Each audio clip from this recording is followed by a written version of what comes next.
Bisnis itu sebenarnya buat apa? Bukanlah bisnis itu untuk memuaskan pelanggan, menguntungkan perusahaan, sehingga hasilnya untuk menafkahi keluarga, karyawan, dan amunisi ibadah kita. Betul? Tentu dengan rambu-rambu syariah, yaitu halal dan toyib.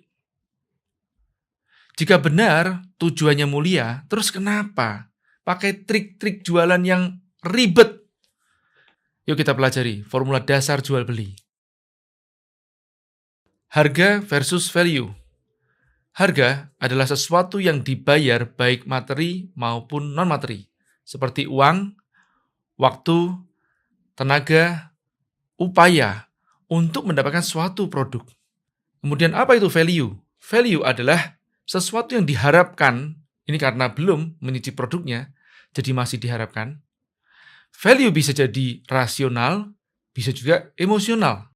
Value rasional contohnya fungsional, bahannya, kontennya, kualitasnya. Value emosional seperti layanan, model, konteksnya atau atmosfernya, endorsernya, historinya. Konsumen rela antri dan membeli karena value yang diharapkan lebih besar atau setidaknya sama dengan yang akan dibayar. Jika pembelian sudah terjadi dan produk atau jasa diicipi, keluarlah penilaian. Apakah value yang didapatkan sesuai dengan janji yang diharapkan? Jika iya, bahkan lebih, maka pembeli akan puas. Doa baik terucap, datanglah keberkahan. Bahkan lebih dari itu, akan mendatangkan repeat order ataupun referral, referensi kepada orang lain, dan mungkin post, mungkin juga testimoni. Jika tidak, alias harga yang dibayar dirasa terlalu mahal dibandingkan value yang didapat, maka pembeli akan kecewa. Sumpah serapah terucap. Jika sudah kecewa, maka tak akan membeli berulang. Baiknya orang Indonesia, jika kecewa, sering memilih untuk diam. Kecuali mungkin kecewanya sudah sangat besar sekali. Bisnis mungkin masih berjalan dan ramai. Menambah korban baru. 1 orang ketipu, 2 orang ketipu, 3 orang ketipu, 100 orang ketipu, 1000 orang ketipu, sampai grafik penjualan menurun seolah tanpa sebab dan tiba-tiba tutup. Yang penting kan udah balik modal atau ROI katanya seorang pengusaha. Aduh, kalau indeks kesuksesan suatu bisnis hanya dari balik modal atau untung sepihak saja, celaka ini. Nggak mikirin orang lain yang dirugikan. Nggak mikirin serapahnya orang ke kita. Ya, siap-siap aja menanggung risikonya. Risiko dosa atau nggak mendapat ridho Allah. Mungkin zat yang ditransaksikan halal. Namun, caranya nggak toyib. Karena ada yang merasa terdolimi. Risiko doa orang yang terdolimi itu manjur. Masih untung kalau serapahnya kena kita sebagai pelaku. Bagaimana jika serapahnya kena anak istri atau pasangan kita atau orang yang kita cintai? Semoga sengsara 7 turunan. Na'udzubillahi min dzalik. Harusnya dipasang papan pengumuman.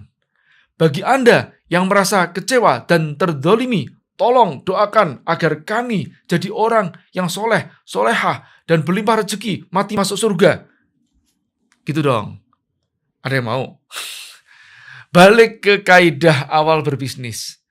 Yang pertama, memuaskan pelanggan. Yang kedua, menguntungkan perusahaan dalam koridor syariah, yaitu halal dan toyib. Lantas apa yang menyebabkan perilaku trik-trik manipulasi? Bisa jadi keserakahan. Atau mungkin salah guru. Atau bahkan ekosistem dan sistem yang sudah bobrok. Sehingga menganggap manipulasi sebagai suatu kelaziman. Salah sendiri dong. Kok nggak teliti saat beli? Disalahin lagi yang ketipu. Apa seperti itu? Iya, ada suatu negeri yang mayoritas penduduknya seperti itu. Saking populernya, jadi ada pepatah nih. Kalau ketemu ular dan orang anu, maka pukullah orang anu itu duluan. Karena saking liciknya melebihi ular. Maukah Indonesia menjadi negeri seperti itu? Kezaliman yang dianggap sebagai kelaziman. Jika tidak, budayakan kejujuran. Seperti tuntunan kita Rasulullah. Sebaik-baiknya manusia dan tuntunan kita. Jika kita bingung suatu trik pemasaran itu sesat atau tidaknya, langkah pertama adalah tanyakan kepada diri sendiri. Apakah ini sesuai dengan tuntunan Rasul atau tidak? Akankah Rasulullah mengajarkan itu? Atau melaksanakan itu? Biasanya, ada yang ngeles begini nih. Zamannya beda masih. Zaman Rasul, belum ada FBS, CGS. Yang beda itu teknologi atau medianya. Prinsip dasar bisnis itu harusnya tetap sama. Ridho sama ridho, tidak merugikan diri sendiri dan juga tidak merugikan orang lain. Insya Allah berkah dan langgeng. Ada yang lebih canggih lagi nih. Memelesetkan ayat-ayat untuk membenarkan trik manipulasinya. Ini kan siasat dalam peperangan. What? Perang melawan siapa? Meski kondisi perang dan terdolimi pun, Rasulullah masih mengembalikan titipan harta orang Yahudi dan kafir Quraisy. Awas ya, jangan pakai dalil sedekah lagi nih untuk pemutihan. Pemutihan kayak pajak amnesti aja. Coba perhatikan usaha-usaha yang puluhan tahun masih ramai diminati. Bagaimana pola sukses sejati mereka? Jelas dimulai dari produk yang memuaskan pelanggan.